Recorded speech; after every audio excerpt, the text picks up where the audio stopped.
Bwana Yesu asifiwe sana. Amina. Amina mwenyekiti. Amina, hongera kwa ibada. Namshukuru Mungu. Ndio. Utukufu kwa Mungu. Amina. Tumepokea kutoka kuabudu na kusifu katika ibada ya siku ya leo.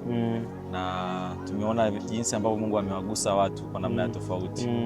Kwa upande wako nini ambacho umepata katika ibada ya siku leo, japokuwa unakuwa unatuhudumia na wewe pia? Nimepata vingi,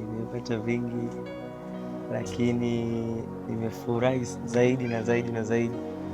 Unajua wakati mwingine unakuta tunakaa karibu miezi mingi tupate nafasi ya kuomba kwa muda mrefu. Kwa hiyo leo imekuwa kwangu ni kitu kama cha furaha zaidi kuona tumepata muda mrefu wa kuabudu, muda mrefu wa kumuomba Mungu, kwa sababu kuabudu nako kunafanya hata roho zetu ndani zina. Basi utukufu kwa Mungu kwa sababu tumepokea, tumejengwa upya na tumeona utukufu wa Mungu ukishuka katikati yetu. Mungu akubariki sana. Amina. Amina.